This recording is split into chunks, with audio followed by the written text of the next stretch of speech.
So what about, I'm sure you're probably actually excited about the VAMP.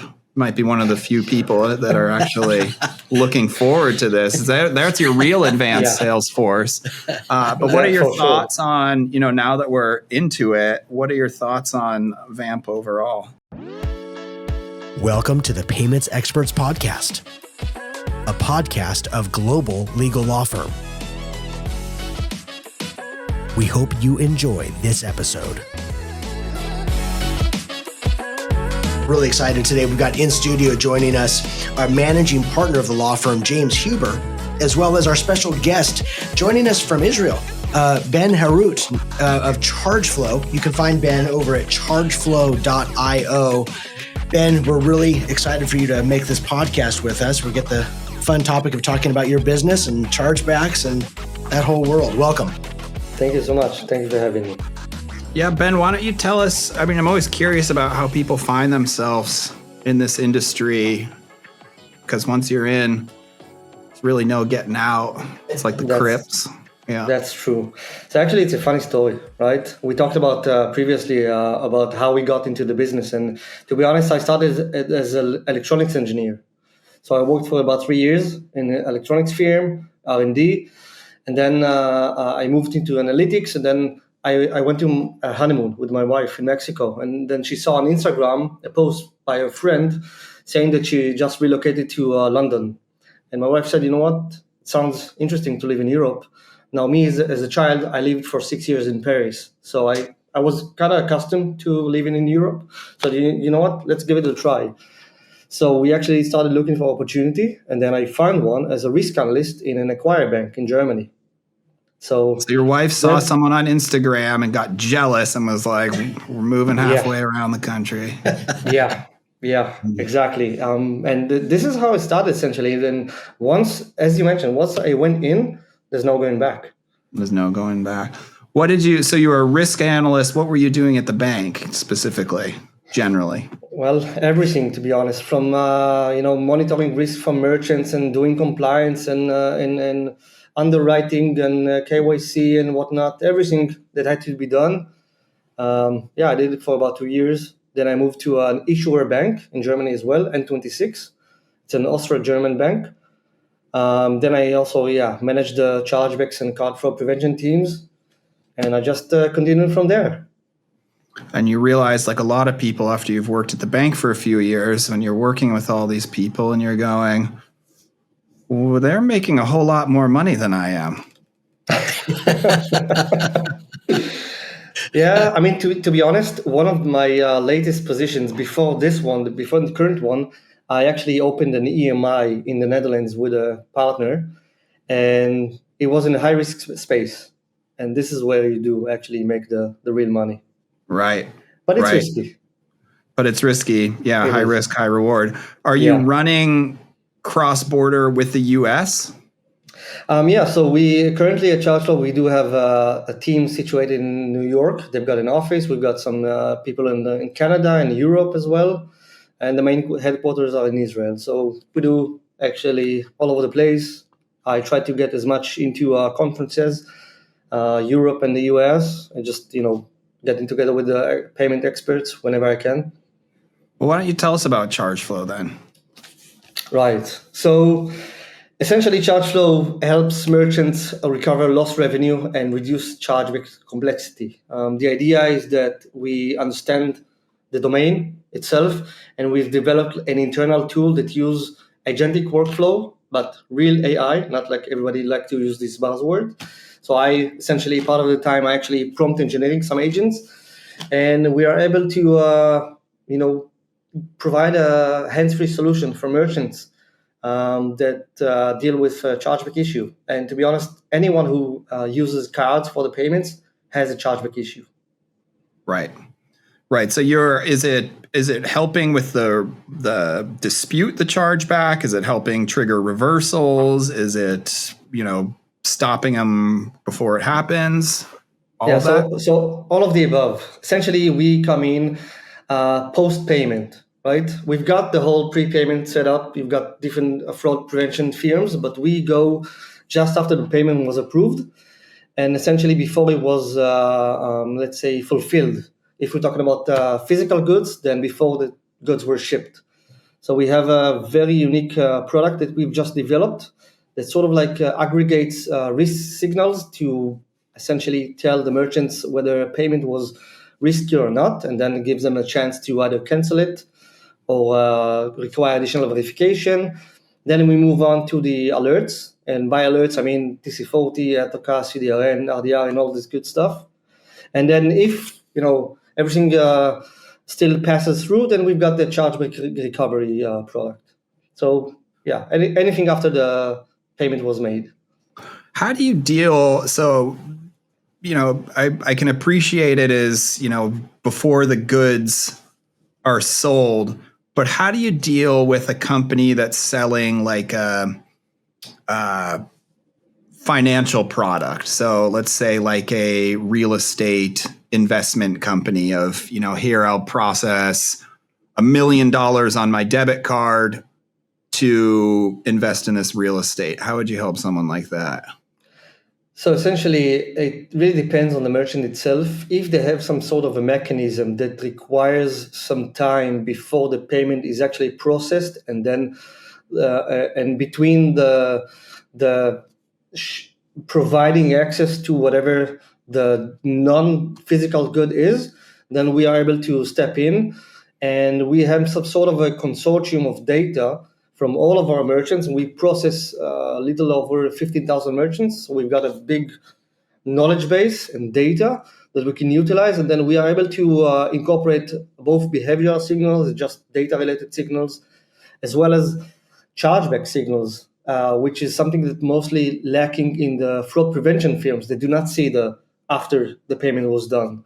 So we take all of this, we throw it into a model that we've developed internally, and then we are able to generate some sort of a risk score plus explainability version or layer on top of it. So in this situation, with the merchant would, take this money and they might go, oh, hey, hold on, this looks a little iffy. Why don't you double check and maybe don't authorize it? Exactly, because essentially using the cards, you leave traces, right? You use your cards in different places, not just with the real estate agent. So if this other payments were captured by our environment, then we are able to get some signals from the other purchases that were made. And this is how we are able to sort of like cross-function the data from different sources. And we see it quite a lot. I just had a conversation last week with a social gaming merchant, and they mentioned the fact that they tried to use some sort of a product or similar product, but the outcome was that all of their customers were risky. Well, it's a high risk merchant, right? Right. So essentially, you have to some sort of like tweak the model to accommodate the risk level of the industry. And this is something that we achieved. Yeah, that's great. I mean, I guess that, there's no perfect solution, and there's always people that get through. How do you deal with the people that get through? Like, if I'm using your company and I'm going, oh, hey, you're supposed to tell me now that this is $1 million chargeback.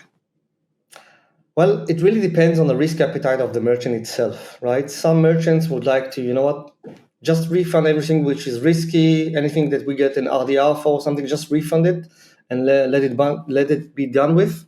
And some merchants have the appetite to, let's try to fight the chargebacks because they're high value.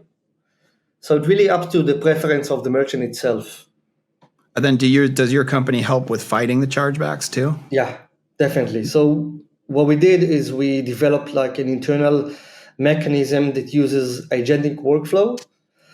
Essentially, I've trained in the past so many live human agents, and I would say typically it takes about 6 months until someone is qualified enough to really handle a chargeback. But then you can do the same thing with an AI agent within, let's say, 2-3 weeks, to be honest. That's interesting. So it doesn't, yes, you do have to take care of hallucination, But if you prepare a good RAG and a good knowledge base, and you're able to QA it along the way, and so have some sort of a feedback loop of the results, you're able to maintain a machine that is somewhat human, but doesn't do human mistakes. That's pretty amazing. So what about, I'm sure you're probably actually excited about the VAMP. Might be one of the few people that are actually looking forward to this. That's your real advanced sales force. But what are your thoughts on, now that we're into it, what are your thoughts on VAMP overall? Right. So VAMP, as any Visa announcement, is something which is rolling. It's a live beast that changes and adapts and so on.